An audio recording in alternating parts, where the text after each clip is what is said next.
In many quarters, there is a desperate need in America today, in America this week,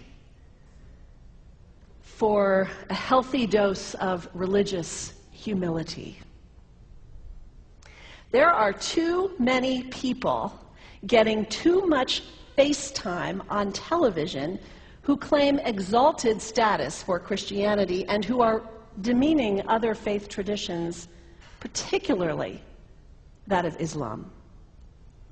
And my friends, this has got to stop. The trigger for this latest wave of intolerance is media coverage, many of you have seen it, about a plan to build a Muslim community center 2 blocks from Ground Zero. The center will have a mosque, an auditorium, and a pool. It is modeled after YMCAs and Jewish community centers all across the country. For all I know, it's got locker rooms and childcare. Now, to be very clear here, reasonable, faithful, caring people can disagree about how they feel about this facility being built so close to Ground Zero. But that does not justify the wave of fear and suspicion that has washed over this country over the last 10 days. The media are now calling this a wave of Islamophobia that is sweeping across America. I saw a story this week on CNN about a minister in Gainesville, Florida, who has declared September 11th of this year Burn the Quran Day. Thank you for your reaction. That was mine. This guy is a minister at a non-denominational church called the Dove World Outreach Center. He said all kinds of disparaging, insulting, inaccurate things about Islam that I'm not going to repeat from this pulpit. His message is about hate and fear, and I can assure you there is nothing in the Gospels, there is nothing in the teaching of Jesus Christ that says anything about burning the holy texts of other traditions. It is not there. The proposed burning of the Quran is obscene. It is not the work of peace. It is not the work of understanding. It is not the work of building bridges. It is insanity.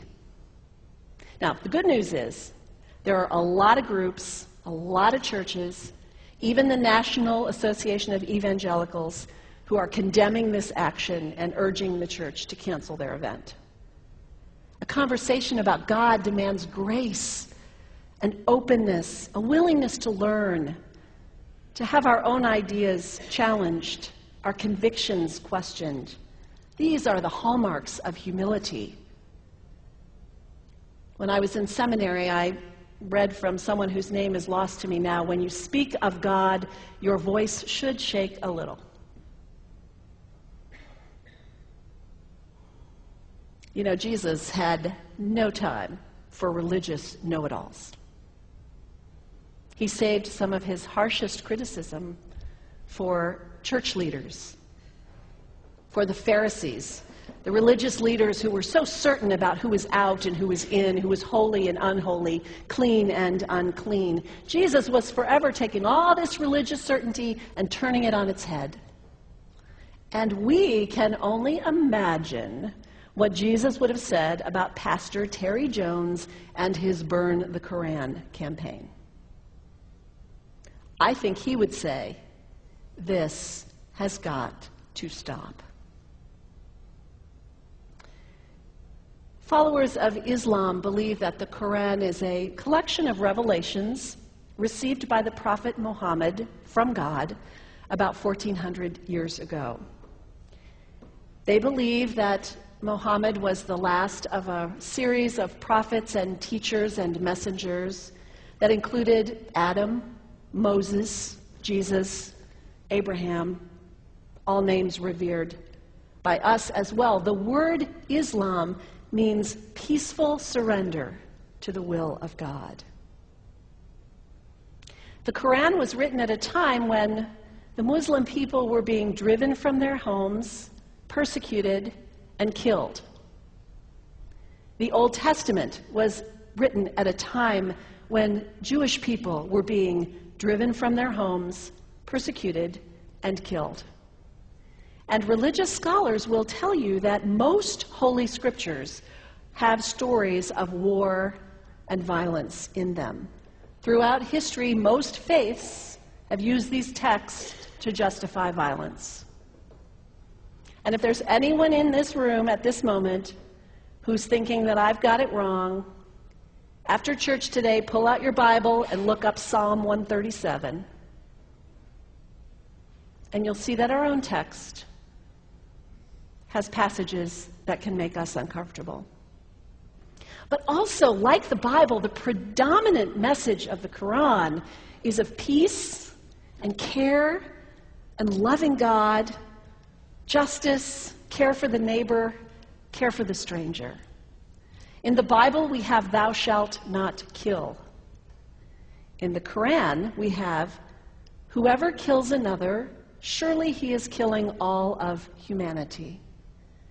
And whoever saves the life of another, surely he saves the lives of all humanity. These are words of peace, words of faith, words that could save the world if we would take them to heart. The second thing you can do the next time someone sends you one of those emails demonizing Islam, delete it. Don't forward it. Don't participate in the stereotyping. Don't give in to your fear. It's okay to be a little afraid. We all have those emotions. Just don't give in to it. Don't sign on for it.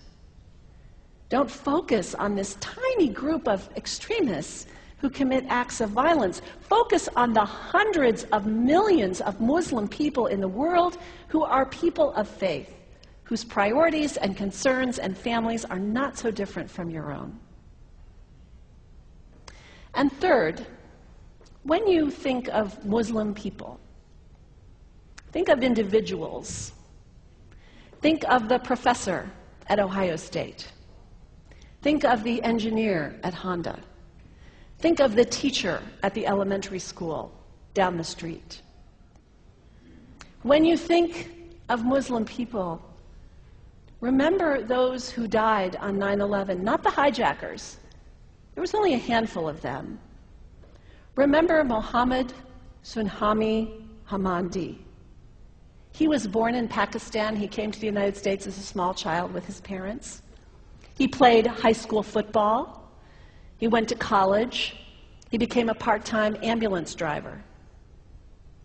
He died, this Muslim young man, on 9/11, trying to rescue people and save lives.